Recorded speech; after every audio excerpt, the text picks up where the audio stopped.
Welcome back to What Arty Noobs for General Disturbance. This is the Hummel. It's the Tier 6 German SPG. It's located on the southwest spawn of Highway, and it's under the command of 27BAGPUSS of REBRN. Now, he's got 3 marks of excellence on the barrel, and he's using the stock howitzer, an improved rammer, a bouncy gun laying drive, and he's got a camo net as well. And on top of that, he's got the improved gun laying drive bit as well, the bit that allows you to lay the gun faster. Okay, well, with the stock howitzer, you've actually got a faster fire rate. You do less damage, but it's much more accurate, and you get more ammunition to play with. Now, the Hummel is based on... well, which hull is it based on? It's a bit of a combination, really, because it's a cross between a Panzer IV and a Panzer III. First shot goes into the bushes. It's got bits of both tanks in it. And you can see it's got a limited range. At the moment, from this current position, he can't reach that bush, but he's moved just a little further forward, and now he has got it in range. He's almost ready to shoot this VK, who's a long way away. Oh, but before he can get the shot in, the guy dies.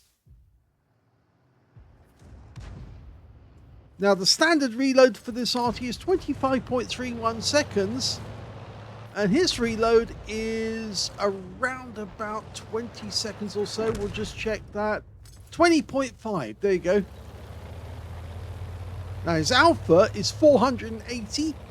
His penetration, 38 millimeters of armor, and a burst radius of 6.7 meters. He's looking around for a target. The only one he can see at this moment is this guy sitting in the bushes, an FSV. So there was somebody in that bush earlier. The one that he fired at. Well, maybe not that bush, maybe the ones further back. But yes, he's noticed that the enemy is a little close.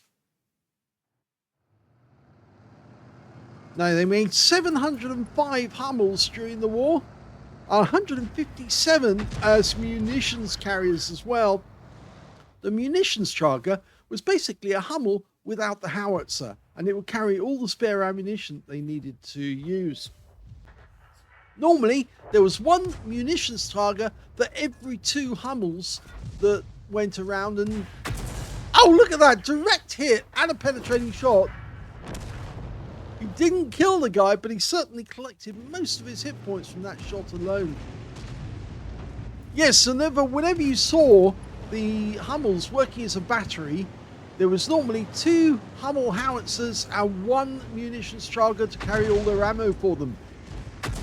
And he's got another penetrating shot on the Churchill 7. He did get the kill, and I suspect that that might have been for other reasons, that it may have been a fire or it may have been an ammo rack.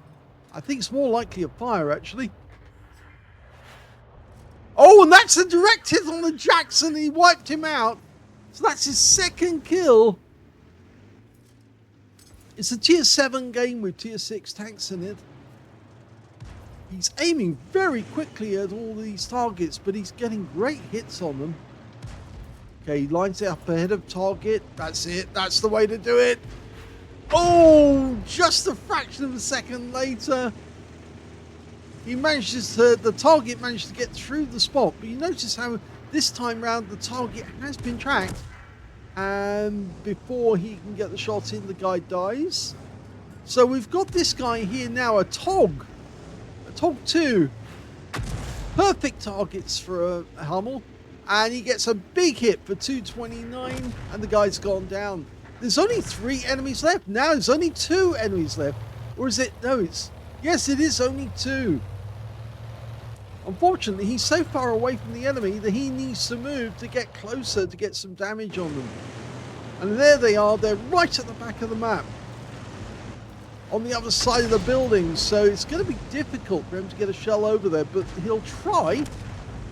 That 45 TP might be able to get around into that, because he's moved far enough over that we can see the front of his tank. And there you go, he's moved on the building. We're still trying to get a shot on him. We fire the round in, Oh! Well, both tanks die, and unfortunately, we hit our teammate. Here's the end of battle stats, and that was an ace tanker game for 27BAGPUSS of REBRN in the Hummel.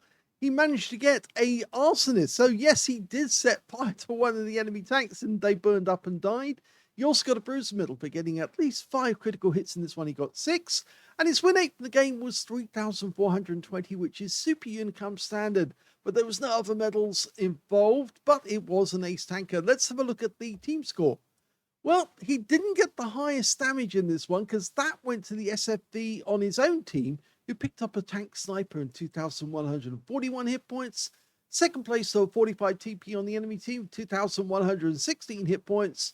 And third highest damage was the T29 on his own team, who managed 2,019. 27BAGPUSS picked up 1,773, which means that he was beaten by 2 members of the enemy team, both of their 45 TPs, and also 2 members of his own team, which means that he's actually in 5th place. When it came to kills, though, we can see that he actually came second because the SFV managed 3 kills, BAGPUSS managed 2, so did the E25 and the T52. Nobody on the enemy team managed to get more than 1 kill. In fact, only 2 players got kills at all in that game, so it was almost a 15-0 wipeout. When it came to base XP, we can see that, yes, I'm afraid the SFV again, so he's got the top in all 3 columns. He got 1,029 base, the only player to get over 1,000 base.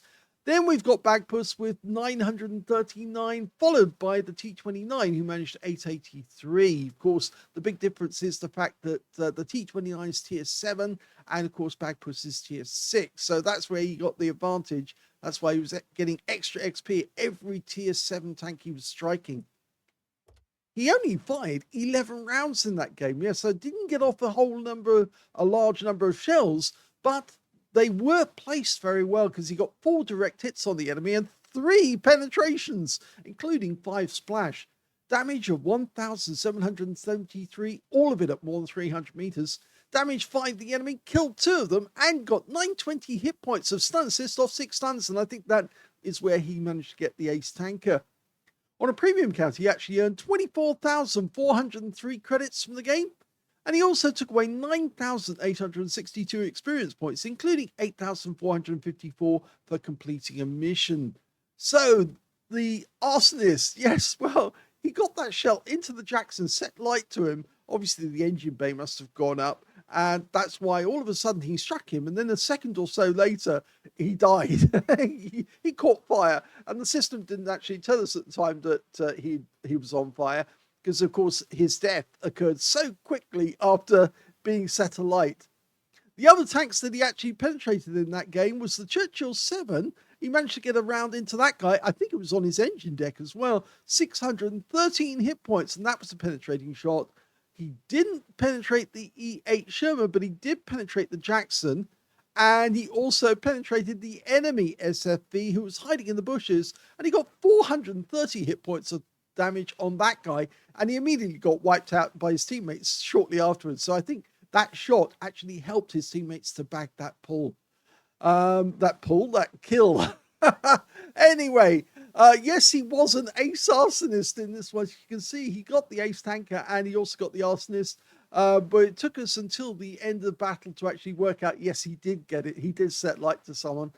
I hope you enjoyed that replay. If you did, please give this video a like, and thank you for watching.